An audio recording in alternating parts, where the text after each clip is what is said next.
எவன் மேல் கிருபையாக இருக்க சித்தமாக இருப்பேனோ அவன் மேல் கிருபையாக இருப்பேன், எவன் மேல் இரக்கமாக இருக்க சித்தமாக இருப்பேனோ அவன் மேல் இரக்கமாக இருப்பேன் என்று சொல்லி ஆண்டவர் சொல்கிற வார்த்தை, என் கண்களில் 17வது அந்த வசனத்தில், என் கண்களில் உனக்கு என்ன கிடைத்தது? கிருபை கிடைத்தது. உலகத்திலே பெரிய ஆசீர்வாதமா, லட்சம் கோடி எவ்வளோ இருக்குது என்ன ஆசீர்வாதம்னா, செல்வம் பொண்ணு வெள்ளி. உங்கள் வீட்டில் எவ்வளோலாம் பொண்ணு வெளியெலாம் இருக்குன்னு தெரியல, அப்படிலாம் இருக்கிற மாதிரி தெரியல சிஸ்டர். சரி, எது இருக்கோ இல்லையோ கிருபை இருக்கா வாழ்க்கையில்? ஹல்லேலூயா. கிருபை பெற்ற மனிதர்களை தான் இன்றைக்கி நம்ம வாசிக்க போகிறோம். கிருபை பெற்ற மனிதர்கள், அவங்க வாழ்க்கையில் தேவன் செய்த கிரியைகள், அவங்க என்ன தேவனுக்கு செய்தாங்க, தேவன் என்ன அவங்க வாழ்க்கையில் செய்தார். ஹல்லேலூயா. ஆண்டவர் சொல்றாரு, என் கண்களில் உனக்கு கிருபை. இந்த வருஷத்தில் ஆண்டவரே உம்முடைய கண்களிலே எனக்கு கிருபை கிடைப்பதாக. ஆமென் ஆமென் சொல்லுவோமா? ஆண்டவரே உம்முடைய கண்களிலே எனக்கு என்ன கிடைப்பதாக? இந்த வருஷத்தில் 25ஆம் வருஷத்தில் ஆண்டவரே எனக்கு கிருபை கிடைப்பதாக. ஆமென். கிருபையை சம்பாதிக்க தெரியணுமா? எதை சம்பாதிக்கணுமா? கிருபையை சம்பாதிக்கணும். பணத்தை போய் சம்பாதிக்கிறோம்ல, காலையில் 8 மணிலேருந்து நைட்டு 8 மணி வரைக்கும் உழைக்கிறாங்க. அது பணம் சம்பாதிக்கிறதுக்கு மனுஷன் செய்கிற காரியம். ஆனால் கிருபை சம்பாதிக்கணும்னு ஆண்டவர் சொல்கிறாரு, என் சமூகத்தில் தாழ்மையுள்ளவர்களுக்கு நான் என்ன செய்வேன்? கிருபை அளிப்பேன். என் சமூகத்தில் காத்திருக்கிறவர்களுக்கு காலை தோறும் கர்த்தருடைய கிருபை. ஆமாம், நமக்கு தெரிஞ்ச வசனலாம். ஆனால் அது நாம் காலையில் போய் ஆண்டவர் சமூகத்தில் போய் காத்திருக்கோமா? எவ்வளோ நேரம் காத்திருக்கோம்? அதிகாலையில் தேடுகிறனை கண்டடைவார்கள் சொல்கிறாரே. அதிகாலையில் இந்த வருஷத்தில் ஆண்டவரே நான் அதிகாலையில் உம்மை தேடுகிற கிருபை. ஆமென் சொல்லுங்கள். அதிகாலையில் நான் உம்மை தேடணும். ஆமென் சொல்லுங்கள். நான் அதிகாலையில் உம்மை தேடணும் ஆண்டவரே. ஆமென். நேரப்பட தேவ சமூகத்தில் நான் தரித்திருந்து ஆமென் ஓஷாமி கடால கரகவா இகமான. உங்கள் வாழ்க்கையில் ஒரு ஜெப நேரத்தை வைங்க. என்ன வைங்க? ஜெப நேரம். நம்ம சாப்பிட்றதுக்கு ஒரு நேரம் இருக்குது, தூங்குறதுக்கு ஒரு நேரம் இருக்குது, வேலை செய்கிறதுக்கு, சமைக்கிறதுக்கு, வேலைக்கு போகிறதுக்கு. 8 மணி ஆஃபீஸ்னால் 7 மணிக்கு கிளம்பணும். போனால் தான் அவங்க போய் சேர முடியும். இல்லைன்னா போயிட்டு வா சாமின்னு வீட்டுக்கு அனுப்பிச்சிடுவாங்க. அப்படி தானே? அதுக்கு ஒரு நேரத்தை நாம் நியமிக்கிறோம். அதே மாதிரி ஜெபிக்கிறதுக்கு ஆண்டவரை என் வாழ்க்கையில் ஒரு ஒழுங்குபடுத்தும்படியாக மோசே கிட்ட சொல்கிறார், அதிகாலையில் என்னை எழுந்து என்ன சொல்கிறாரு? 34:2 வாசிங்க. ஆண்டவர் சொல்றாரு, யாத்ரா 34:2 சொல்ற வார்த்தையே, விடியற் காலத்தில் நீ ஆயத்தமாகி. எப்போ சொல்றாரு? விடியற் காலத்தில் நீ என்ன செய்? ஆயத்தமாகி. சீனாய் மலையில் ஏறி அங்கே மலையின் உச்சியில் காலமே என் சமூகத்தில் வந்து நில். ஹல்லேலூயா ஹல்லேலூயா. ஆண்டவருடைய வார்த்தையுடைய சத்தத்தை கேட்கணும்னா ஆண்டவர் சொல்றாரு, நீ ஆயத்தமாகி. என்ன சொல்றாரு? ஆயத்தமாகணும்னா காலையில் எழுந்தவுடனே நம்ம கொஞ்சம் சோர்வு இருக்கும், தூக்க கலக்கம் இருக்கும், இல்லை எல்லாருக்கும் அது இருக்கும். அப்போ அதே முகத்தோடு நீங்கள் போய் ஆண்டவர் சமூகத்தில் உட்காந்துன்னா தூங்கி தான் ஒழிவோம், தூக்கம் தான் வரும். அதே படுக்கையில் உட்காந்து ஜெபம் பண்ணால் தூக்கம் தான் வரும், தூக்கம் கலக்கம் கலையில். அதுக்கு ஆயத்தமாக என்ன செய்ய? நல்லா போய் என்ன செய்யணும்? ஃப்ரெஷ்ஷாக முகம் அலம்பிட்டு காலை காரியங்கள்லாம் செஞ்சுட்டு சுடு தண்ணி என்ன செய்யுங்க?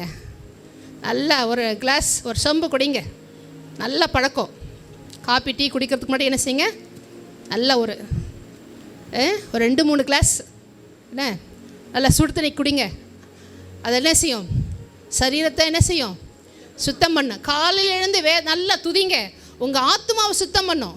ஹல்லேலூயா. நல்ல ஒரு சுத்திகரிக்கிற ஆண்டவரை காலையில் எழுந்து ஒரு நல்ல ஒரு சுத்திகரிப்பு. சரீரத்தையும் சுத்தம் பண்ணோம், சுடு தண்ணி. நீங்கள் துதிக்கும் போது உங்கள் ஆத்மாவும் சுத்தம், 2 சுத்திகரிக்கும். ஹல்லேலூயா. காலையில் யாருக்கெல்லாம் எழுந்து தண்ணி குடிக்கிற பழக்கம் இருக்குது? நான் எம்டி ஸ்டமக்கில் தண்ணி குடிப்பேன். பாருங்க, உண்மைதாம்மா, நல்லதும்மா. யார் 2-3 பேர் தான் கை தூக்குறீங்க, பரவாயில்லையே, சோத்திரம். காலையில் எழுந்து தண்ணி, காலையில் எழுந்து துதிச்சு பாருங்கள். ஹல்லேலூயா ஹல்லேலூயா. ஆண்டவரே நான் இன்றைக்கு காலை எழுந்தோன்னா உங்கள் முகத்தை நான் தரிசிக்கிறேன். இதாம்மா அவருடைய முகம், இதான் அவர் முகம், வேதம் தான் அவர் முகம். ஆண்டவர் உம்முடைய முகத்தை நான் தரிசிக்கணும், உம்மோட நான் பேசணும், உங்கள் சத்தத்தை நான் கேட்கணும். ஹல்லேலூயா. அந்த நாள் உங்களுக்கு நிச்சயமாக ஆசீர்வாதமாக இருக்கும். ஆமென். ஒவ்வொரு நாளும் ஒப்பு கொடுங்க. ரட்சிக்கப்பட்ட அனுபவத்தில் அன்றைக்கு நாம் ஒப்பு கொடுத்ததில்ல, ஒவ்வொரு நாளும் ஒப்பு கொடுக்குற ஆண்டவர் அதை எதிர்பார்க்குறார். உங்கள் சரீரங்களை ஜீவ பலியாக ஒப்பு கொடுப்பதே தேவனுக்கு பிரியமான, அதுதான் உண்மையான ஆராதனை, அதுதான் ஆண்டவருக்கு பிரியமான ஆராதனை. ஹல்லேலூயா ஹல்லேலூயா. ஆண்டவர் சொல்கிறாரு, நான் எவன் மேல் இரக்கமாக இருக்க சித்தமாக இருப்பேனோ அவன் மேல் என்ன செய்வேன்? இரக்கமாக இருப்பேன். எவன் மேல் கிருமையாக இருக்க சித்தமாக இருப்பேனோ. ஆண்டவர் சொல்கிறார் பாருங்க, நான் யார் மேலே சுத்தம் வைக்கிறேன்? யார் மேலே சித்தம் வச்சிருக்கணும் அவங்க மேலே தான் இறக்கும் கிருபையை நான் பாராட்டுவேன்னு சொல்கிறாரு. ஆண்டவரே ஸ்தோத்திரம்ப்பா. அப்படின்னா அந்த இரக்கத்துக்கு கிருபைக்கு பாத்திரவான்களா மனிதர்கள் இருக்கிறாங்களா? ஹல்லேலூயா. ஆண்டவரே உம்முடைய இரக்கத்துக்கும் கிருபைக்கு நான் என்னவா மாறணும்? பாத்திரவான்களா என்னை மாற்றுங்கப்பா.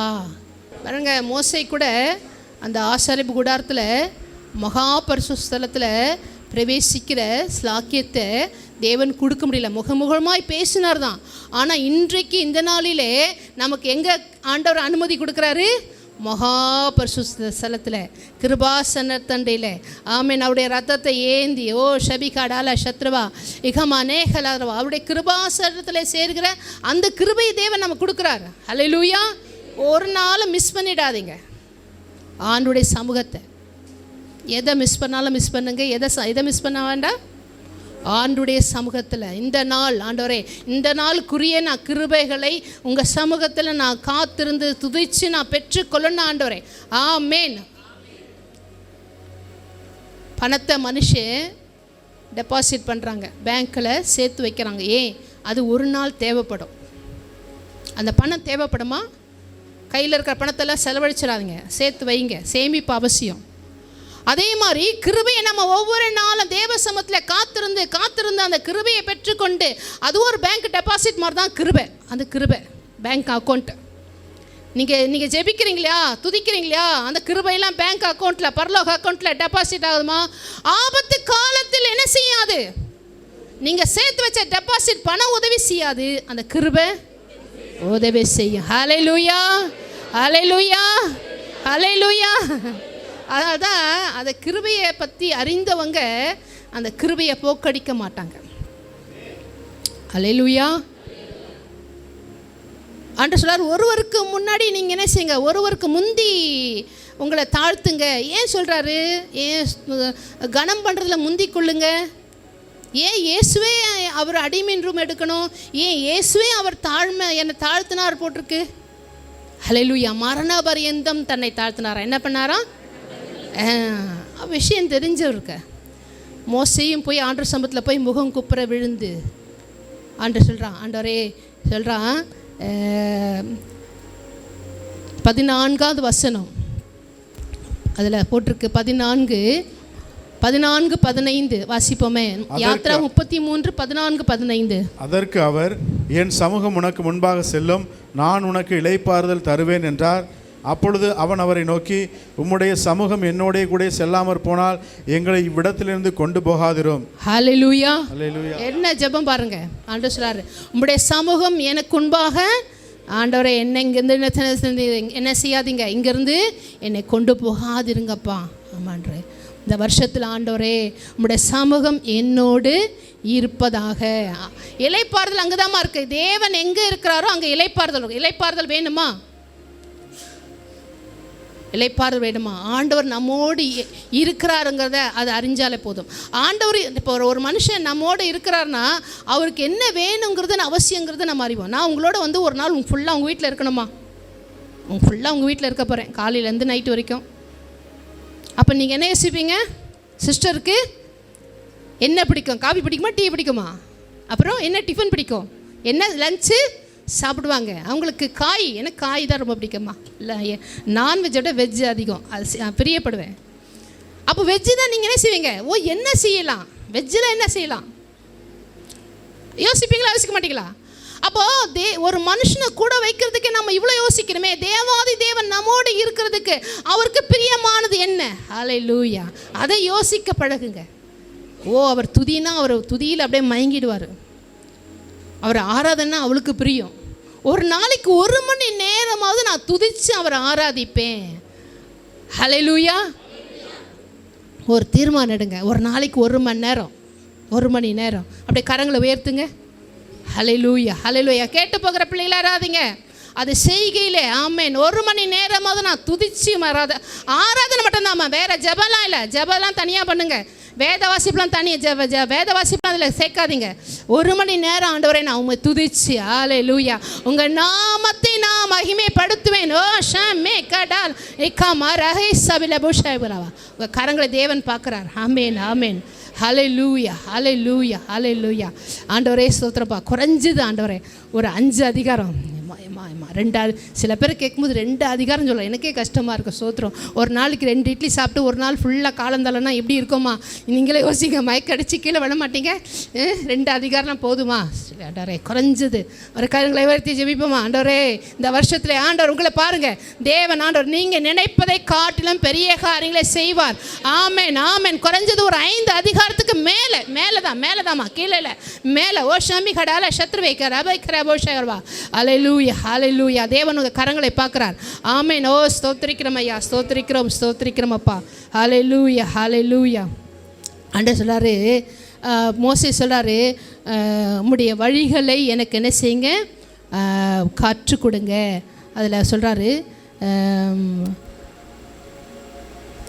உம்முடைய வழிகளை எனக்கு என்ன செய்யுங்க, கற்றுக் கொடுங்க. 13வது வசனம். உம்முடைய கண்களில் இப்பொழுது எனக்கு கிருபை கிடைத்ததானால் நான் உம்மை அறிவதற்கும் உம்முடைய கண்களில் எனக்கு கிருபை கிடைப்பதற்கும் உம்முடைய வழியை எனக்கு அறிவியும். அல்ல சொல்றாரு, என்ன சொல்றாரு? உம்முடைய வழியை. அல்லேலூயா. அப்போ தேவனுடைய வழிகளை நாம் என்ன செய்யணுமா?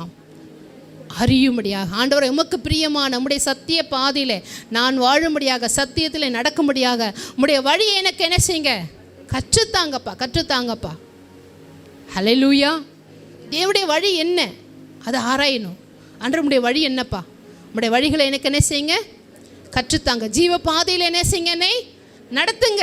அப்போ நம்முடைய வழி எதை நோக்கி போகணும்? இஸ்ரவேல் ஜனங்களுடைய பாதை எதை நோக்கி போக வேண்டியது இருந்தது? கானானை நோக்கி. நம்முடைய பிரயாணமும் எதை நோக்கி இருக்கணும்? கானான். அவங்களுடைய பிரயாணம் உண்மையான கானான் தேசத்தை நோக்கி போயிட்டு இருந்துச்சு. மோசே வழி நடத்தினார். கவனிக்கிறீங்களா? மோசே கானானை நோக்கி தேவன் சொன்னார்ப்பா, இந்த ஜனங்களுக்கு நான் சொன்ன வாக்குத்தத்தின்படி கானானை சுதந்திரிக்க நீ தான் அவங்கள ஜனங்களை என்ன செய்யணும், கொண்டு போகணும், வழியில் கொண்டு போகணும். கொண்டு போ, நான் நடத்துகிறேன், கொண்டு போ. நான் என்னுடைய சமூகம் முன்னாடி போகும். சரியா? எப்போ தேவனுடைய சமூகம் முன்பாக போனதோ அவங்க என்ன செஞ்சாங்க, பிரயாணம் பண்ணாங்களாம். எப்போ தேவ சமூகம் நின்றுதோ அங்கே கூடாரம் போட்டு தங்கியிருந்தாங்களாம். அல்லேலூயா. அப்போ அவங்களுடைய பிரயாணம் எதை நோக்கி இருந்தது? கானானை நோக்கி. தேவன் வாக்குத்தத்தம் பண்ண. அப்போ அந்த கானான்ங்கிறது எதை குறிக்குது? ஏதோ ஒரு தேசம் மட்டும் இல்லைம்மா, அந்த தேசத்தில் போய் இவங்க என்ன செய்யணும், ஒரு ஆலயத்தை கட்டணும். ஹல்லேலூயா. அங்கே தேவ ஜனங்களா, தேவனை துதிக்கிற ஜனங்களா மாறணும். அதுதான் கானான். கானா வெறும் பாலும் தேனும் குடிச்சிட்டு உட்கார்றதில்ல. ஓ, பாலும் தேனும் கொடுப்பார் சிஸ்டர், சூப்பர். உண்மையிலே பாலும் தேனும் கொடுக்குற தேசம் தான். ஏன்னா அந்த கனியை என்ன செஞ்சாங்களா, ஒரு திராட்சை கொலையை 2 பேர் தோலை சுமத்துட்டு வந்தாங்கன்னா அது எப்படி இருக்கும் பாருங்கள். ஸ்தோத்திரம். நல்லா செழிப்பு, இன்றைக்கும் நல்ல செழிப்பு உள்ள ஒரு தேசம்தான். ஹல்லேலூயா. அதில் ஒரு மாதுளை மழமை இவ்வளோ பெருசாக இருக்கும், கையில் பிடிக்க முடியாது. ஹல்லேலூயா. நல்லா ஆண்டவர் ஆஸ்வதிச்சார். ஏன்னா வாக்கு பண்ணியிருக்கார் இல்லையா? ஹல்லேலூயா. ஆமாம், நமக்கும் வாக்கு பண்ணியிருக்காருமா. அப்போ நம்முடைய பிரயாணம் எதை நோக்கி? இயேசு கிறிஸ்துவாகிய கானானை நோக்கி. இயேசுவை நான் பெற்றுக்கொள்ளணும் ஆண்டவரே. ஹல்லேலூயா. ரோமர் 8 அதிகாரம் 28, 29, 30 சொல்கிறாரு, அவருடைய எடுக்க வேண்டாம், அவருடைய சாயலுக்கு ஒப்பாக மாறுவதே தேவனுடைய நோக்கமாக இருக்கிறது. ஹல்லேலூயா. அவருடைய சாயலை குறித்து ஃபாஸ்ட்டு 3 வார்த்தையில் சொல்லுவார். வாழ்க்கை, வார்த்தை, வல்லமை. வாழ்க்கையில் இயேசு வெளிப்படணும், வார்த்தையில் இயேசு வெளிப்படணும், அதே நேரத்தில் வல்லமையிலும் என்ன செய்யணுமா, அவர் வெளிப்படும். இந்த 3 காரியத்தை நம்ம என்ன செய்யணும், சுதந்திரிக்கும்படியாக. ஹல்லேலூயா. நீங்கள் பேசும்போது வார்த்தையில் கிறிஸ்து வெளிப்படுறாரா? நீங்கள் மற்றவங்களோட பேசும்போது, வீட்டில் பேசும்போது, எங்கே வேணால் பேசுங்கம்மா, கிறிஸ்து வெளிப்படுறாரா? அடுத்தது, என்னுடைய வாழ்க்கையில் இயேசு வெளிப்படுறாரா? ஆமென். கனிவுள்ள வாழ்க்கை இருக்கா? யோசிங்க. ஹல்லேலூயா. புறப்பட்டது 6 லட்சம் புருஷர்கள் போட்டிருக்கு. மனைவி பிள்ளைகளை தேவன் கணக்கில் சேர்க்கல. எத்தனை மனைவியோ எத்தனை பிள்ளைகளோ? ஸ்தோத்திரம். சரி, ஆண்டவர் தான் கதை கணக்கில் சேர்க்கலை. ஒரு மனைவியாக இருந்தால் கணக்கில் சேர்த்துருக்கலாம். ஸ்தோத்திரம். ஒரு பிள்ளையாக இருந்தால் கணக்கு சேர்த்துல, அதை கணக்கு சேர்க்க முடியல. சரி, அப்போ புருஷங்களை மட்டும் கணக்கில் கரெக்டாக சேர்க்குறாரு. ஆனால் அதில் போய் சேர்ந்தவங்க 2 பேர் தான், யோசுவா, காலேப். ஏன் மற்றவங்க போய் சேர முடியல? ஆண்டவர் சொல்லாரு, நான் ஒரு பிள்ளையை சுமக்கிறது போல் சுமந்து கொண்டு நான் என்ன செய்வேன், கொண்டு போய் சேர்ப்பேன். நீங்கள் போய் சேர்வீங்கன்னு சொல்ல, நான் சேர்ப்பேன்.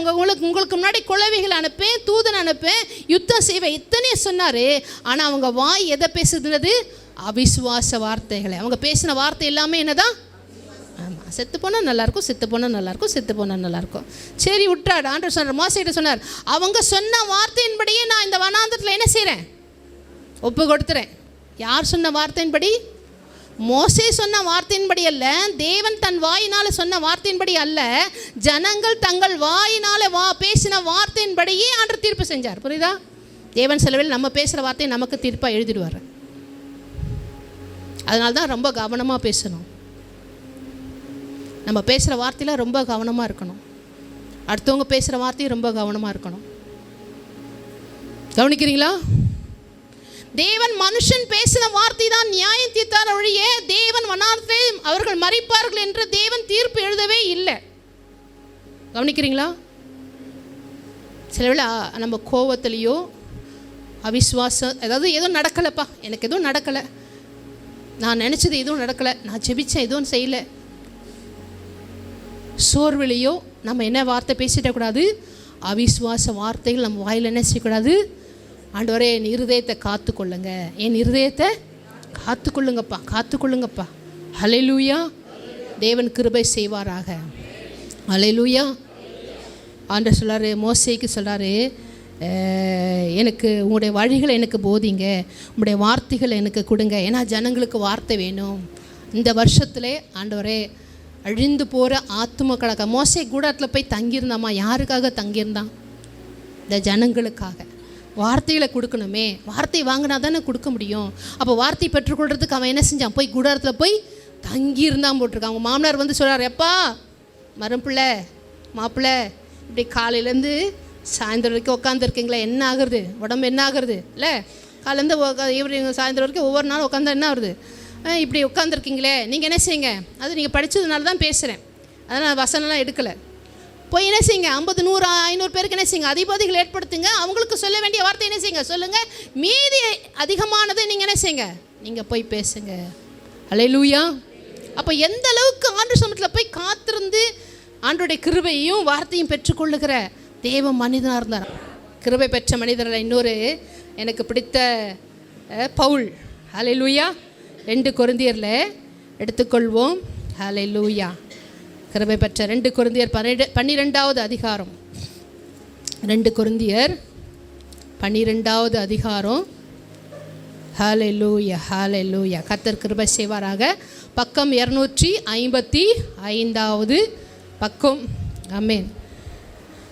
2 கொரிந்தியர் 12வது அதிகாரம். ஹல்லேலூயா, ஹல்லேலூயா, ஹல்லேலூயா. அதில் 9வது வசனம் வாசிப்போம். அதற்கு அவர், என் கிருபை உனக்கு போதும், பலவீனத்திலே என் பலம் பூரணமாய் விளங்கும் என்றார். ஆகையால் கிறிஸ்துவின் வல்லமை என்மேல் தங்கும்படி என் பலவீனங்களை குறித்து நான் மிகவும் சந்தோஷமாய் மேன்மை பாராட்டுவேன். ஹல்லேலூயா. ஆண்டவர் இங்கே சொல்கிற வார்த்தை பவுலை பார்த்து சொல்கிறாரு, என் கிருபை உனக்கு போதும், போதும், போதும். ஹல்லேலூயா, ஹல்லேலூயா. எது வாழ்க்கையில் நம்ம குறைப்பட்டிருக்கோமா, எது இருக்கோ இல்லையோ, ஆண்டவரே உங்களுடைய கிருபை இருக்கா? ஹல்லேலூயா, ஹல்லேலூயா. அந்த கிருபையை ஆண்டவரை உணர்கிற பிள்ளைகளாக. ஆமென், ஸ்தோத்திரமப்பா. அதில் அந்த கிருபை பெற்ற மனிதரை குறித்து அதில் போட்டிருக்கு. 1ஆம் வசனம் 2ஆம் வசனம் வாசிப்போமே. மேன்மை பாராட்டுகிறது எனக்கு தகுதியல்லவே, ஆகிலும் கர்த்தர் அருளிய தரிசனங்களையும் வெளிப்படுத்தல்களையும் சொல்லுகிறேன். கிறிஸ்துவுக்குள்ளான ஒரு மனுஷனை அறிவேன். அவன் 14 வருஷத்திற்கு முன்னே 3ஆம் வானம் வரைக்கும் எடுக்கப்பட்டான். அவன் சரீரத்தில் இருந்தானோ சரீரத்திற்கு புறம்பாய் இருந்தானோ அதை அறியேன், தேவன் அறிவார். அந்த மனுஷன் பரதீசுக்குள் எடுக்கப்பட்டு மனுஷர் பேசப்படாதும் வாக்கு கெட்டாதுமாகிய வார்த்தைகளை கேட்டான் என்று அறிந்திருக்கிறேன். ஹல்லேலூயா. கிருபை பெற்ற மனிதர் அது வாழ்க்கையில் அங்கே மோசே குறித்து பார்த்தோம், இங்கே பவுலை குறித்து சொல்கிறாராம். கர்த்தர் அருளிய தரிசனங்களையும் வெளிப்படுதல்களையும் அவர் அப்போ ஆண்டவர் சமூகத்தில் போய் அவர் என்ன பெற்றுக்கொண்டிருக்கிறாரு? கர்த்தருடைய தரிசனங்கள் வெளிப்பாடுகளை, சபை குறித்த வெளிப்பாடுகளை தேவன் பவுலோடு பேசியிருக்கார்.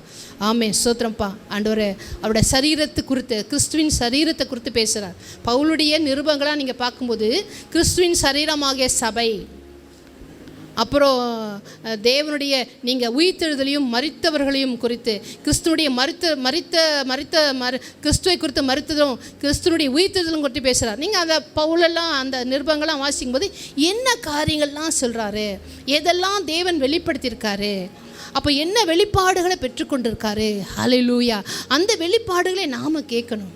பாருங்க, தரிசனத்தையும் வெளிப்படுதலையும் சொல்லுகிறேன். அது சொல்கிறாரு, 3ஆம் வானம் வரைக்கும். எது வரைக்கும் எடுத்துக்கொள்ளப்பட்டாரா? 3ஆம் வானம் வரைக்கும் எடுக்கப்பட்டார். அப்போ அவர் ஆத்மா எது வரைக்கும் ட்ராவல் பண்ணியிருக்கு? 3ஆம் வானம் வரைக்கும் ட்ராவல் பண்ணியிருக்கு. ஹல்லேலூயா. அவர் சொல்கிறாரு, மனுஷர் பேசாததுமாகிய வாக்கு கட்டாதமான வார்த்தைகளை நான் கேட்டேனே. ஹல்லேலூயா. அப்போ அங்கே தூதர்கள் பாஷை ஒன்று இருக்குது.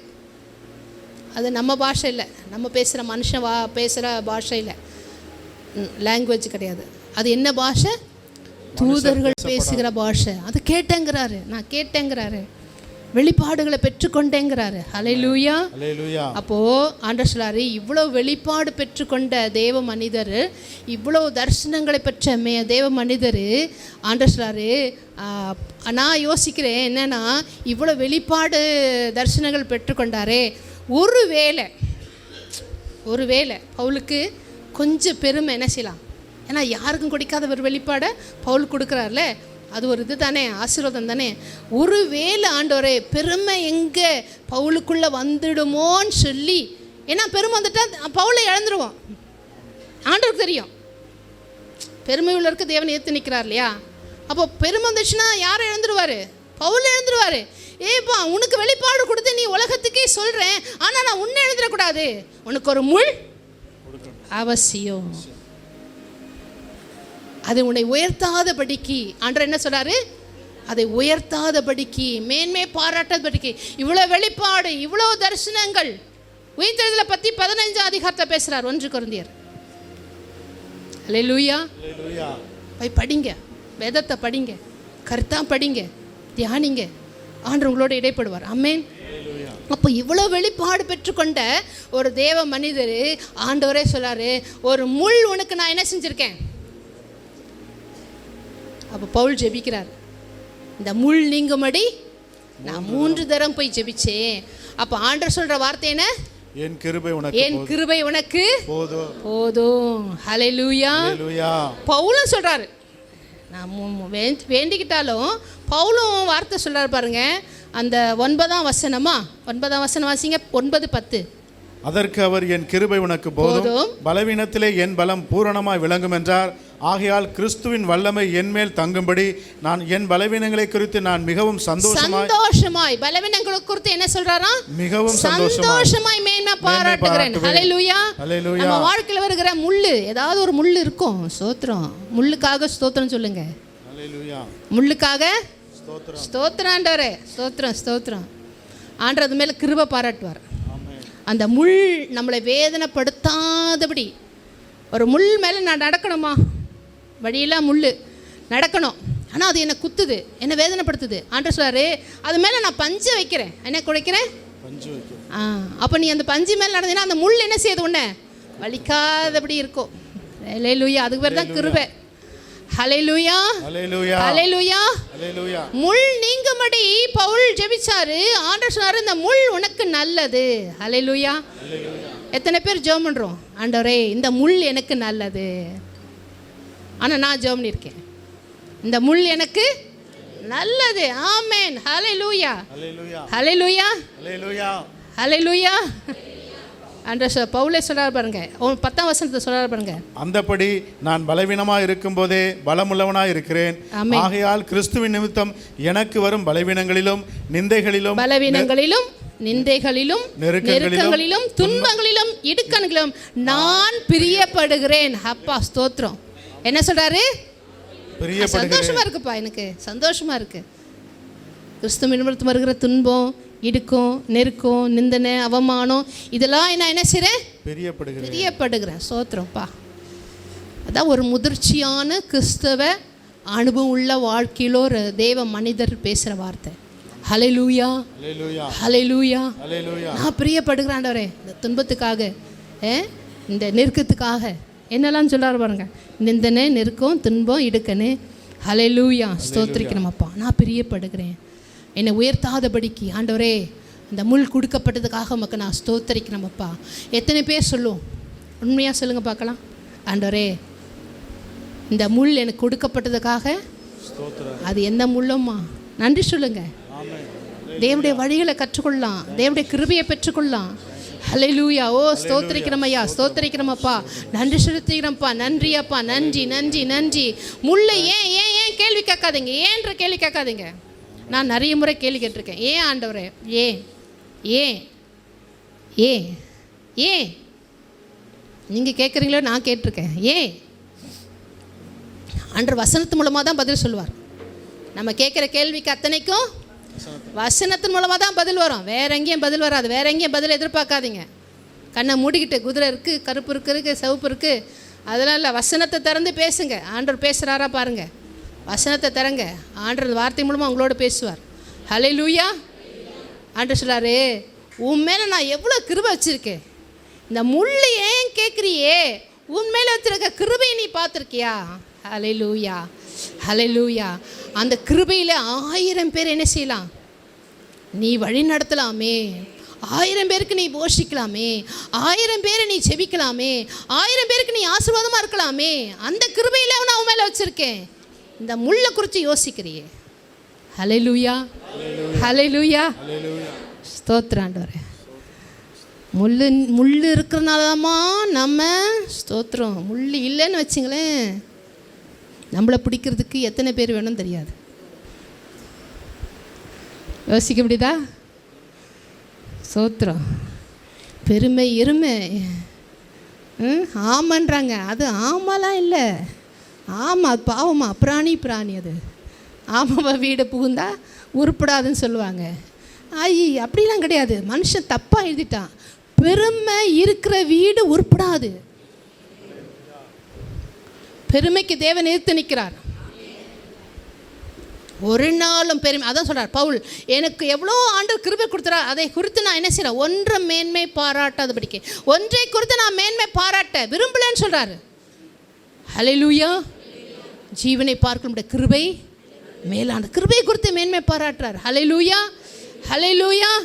நான் நிற்பதும் நிர்மலமாகாதிருப்பதும் அவருடைய சுத்த கிருபை. ஆமாம், சுத்த கிருபை. இன்றைக்கு நான் இந்த இடத்துல நான் நிற்கிறேன்னா அது கிருபை. ஹல்லேலூயா ஹல்லேலூயா. ஆண்டவர் சொல்றார், என் கிருபை உனக்கு பலவீனத்தில் என் பலன். ஆமாம் ஆமாம் ஆமாம். போய் பிரச்சனைகளை போய் நாம் செபிக்கிறது தவறில்லை. ஆனால் அதே வேளையில் ஆண்டவரே, இந்த பிரச்சனையின் மத்தியில் நம்முடைய கிருபை என்னை தாங்கும்படி எனக்கு உதவி செய்யுங்க. இதை நான் தாங்கணும் ஆண்டவரே. பிரச்சனை மாறுமா? பிரச்சனை மாறும்.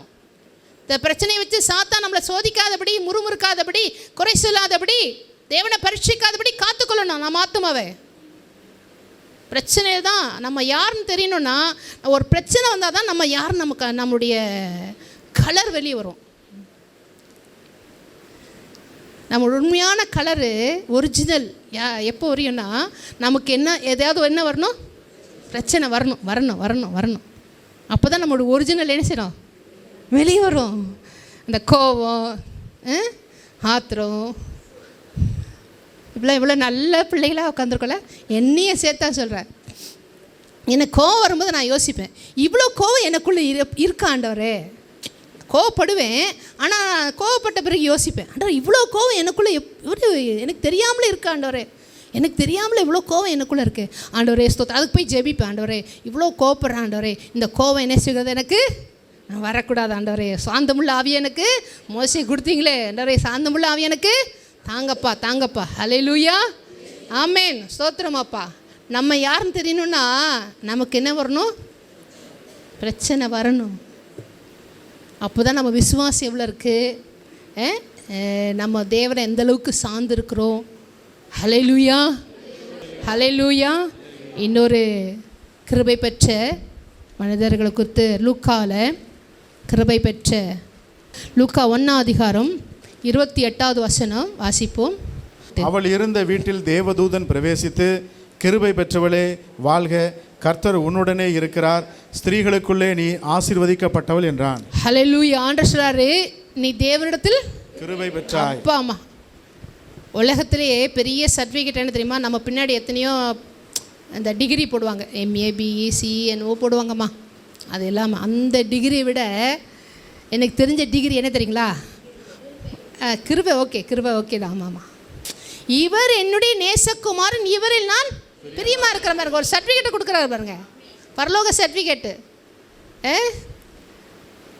தாவீதை குறித்து சொல்கிறாரு, என்னுடைய தாசன் எனக்கு பிரியமானதை செய்வான். தானியேலை குறித்து பேசுகிறார், எனக்கு பிரியமான புருஷனாகிய இடவிடாமல் ஆராதிக்கிற ஒரு சர்டிஃபிகேட் பாருங்க. பரலோகத்துலேருந்து சர்டிஃபிகேட்டு, பரலோக சர்டிஃபிகேட்டு. அது பரலோகத்தில் எழுதினாதான் அந்த சர்டிஃபிகேட் நம்ம வாங்க முடியும். நம்ம பேரை போட்டு பரலோகத்துலேருந்து என்ன வரணும்? சர்டிஃபிகேட் வரணும் நம்ம வாழ்க்கையில். அந்த சர்டிஃபிகேட் வாங்கி வைங்க. ஹல்லேலூயா. ஆண்டவரே, பரலோகத்திலிருந்து கொடுக்கப்பட்டாலும் ஒருவனும் பெற்றுக்கொள்ள முடியாதுன்னு சொல்றார். ஹல்லேலூயா, ஹல்லேலூயா. பரலோகத்தில் சர்டிஃபிகேட் வாங்கணும். அப்போ பரலோகத்தின் பிள்ளைகளாக இருக்கணும், பரலோகத்துக்கு பிரியப்படுத்துகிற பிள்ளைகளாக இருக்கணும், தேவனை பிரியப்படுத்துகிற ஆராதிக்கிற பிள்ளைகளாக இருக்கணும். ஆராதனை இருக்கா பாருங்க, துதி இருக்கா பாருங்க, கர்த்தர் பயப்படுகிற பயம் இருக்கான்னு பாருங்க. ஹல்லேலூயா. அந்த பின்னாடி வந்து பின்னாடியே உட்காந்துட்டு போகிறேன்னு முடிவு பண்ணிடாதீங்க. இந்த வருஷத்தில் முன்னாடி ஒருவன் முடிவு பண்ணுங்க. ஹல்லேலூயா. கர்த்தர் உங்களை ஆசீர்வதிப்பாராக. ஆமென். ஹல்லேலூயா. சொல்கிறாரு, இயேசுவை சுமக்கிற ஒரு பாக்கியத்தை அந்த அம்மாவுக்கு கொடுத்தார். ஏன்னா அந்த இயேசு பூமியில் பெற்றெடுக்கணும். அவர் வந்தால் தான் எதுக்கு என்ன உண்டு? பாவத்துக்கு விமோச்சனம் உண்டு, ரட்சிப்பு உண்டு. அவர் வந்தால் தான் என்ன செய்யணும்? புறஜாதிகள். ஏன்னா இப்போ வாக்குத்தத்தெல்லாம் யாருக்கு தான் கொடுத்துட்டு வராரு? ஆபிரகாம் சந்ததி தான் அந்த வாக்குத்தத்தெல்லாம் நிறைவேறி வருது. அந்த வாக்குத்தத்தங்கள்லாம் யாருக்கு போகணும்? இப்போ நம்மளாம் யாருமா ஆபிரகாம் சந்ததியில் வந்தோம்? நம்மளாம் புறஜாதிகள், இயேசு அறியாத இல்லை. அப்போ நம்ம வாழ்க்கையில் இந்த வாக்குத்தத்தங்கள்லாம் நிறைவேறினா யார் வரணும்? இயேசு வரணும். ஹல்லேலூயா. அப்போ கிருபை பெற்றுள்ள இயேசுவை சுமக்கிற ஒரு அனுபவம். 9 மாதமாக அந்த மாதிரி சுமந்தாங்க, உலகத்துக்கு பெற்றுக் கொடுக்கணும். ஆனால் இயேசுவை நம்ம வாழ்நாள் போது இன்றைக்கி என்ன செய்கிறார்? இருதயத்தில். ஆமாம் ஆமாம், ஸ்தோத்திரம் ஸ்தோத்திரம். மரியாளை விட நம்ம யார்? அந்த மரியாள் பாக்கியவான்னு சொல்லி ஆஸ்வதிச்சார். கிருபை பெற்றலை வாழ்கன்னு வாழ்த்தினார். ஆனால் அந்த அம்மாவை விட யார் ஆஸ்வதிக்கப்பட்டவங்க? ஹல்லேலூயா. ஆமாம், இருதயத்தில் சுமக்கிறதுக்கு நம்ம என்ன கொடுக்குறாரு? இருதயத்தில் சுமக்கிற கிருபையை கொடுத்துருக்காரு. ஆமென். ஹல்லேலூயா. ஆமென். ஆண்டவருக்கு அடிமை. 38ஆம் வசனத்தில் போட்டிருக்கு, லூக்கா 1:38. நான் வாசினேன், அதற்கு மரியாள், இதோ நான் ஆண்டவருக்கு அடிமை, என்னுடைய வார்த்தையின்படி எனக்கு ஆக கடவுள். அப்பொழுது தேவதூதன் அவளிடத்துல வந்து போய்விட்டான். அப்போ அந்த அம்மா என்ன வாழ்க்கை, என்ன என்ன எப்படி ஒப்பு கொடுத்தாங்க? நம்முடைய வார்த்தையின்படி எனக்கு ஆக கடவுது. உம்முடைய வார்த்தைக்கு நான் என்ன செய்கிறேன்னு ஒப்பு கொடுக்குறேன். ஹல்லேலூயா. தேவனோடு அம்மா பாருங்க, சும்மா இல்லை, ஒவ்வொருத்தரும் கிருபை பெற்றாங்கன்னா அவங்க வாழ்க்கை குறித்து நீங்கள் என்ன செய்யுங்க? ஆண்டவரே ஸ்தோத்திரம்ப்பா, அவங்க வாழ்க்கையில் கிருபை தந்தீங்களே, மரியாளுக்கு கிருபை பெற்ற ஒரு ஆண்டவரே மகளாக நீங்கள் ஆசீர்வதித்தீங்களே. ஆமென். தேவன் உன்னோடு இருக்கிறார் என்று தேவதூதனே வந்து சொல்கிறார். உன்னோடு தேவன் இருக்கிறார்மா. இந்த சர்டிஃபிகேட் நமக்கு தர முடியுமா? மரியாளுக்கு சர்டிஃபிகேட் தரார். கர்த்தர் உன்னோடு கூட இருக்கிறார். அப்போ கர்த்தருக்கு பயந்த ஒரு வாழ்க்கை அவங்க வாழ்ந்திருக்காங்க, அப்படி தானே? ஹல்லேலூயா. அவரோட கரங்களை உயர்த்தி ஜெபிப்போமா?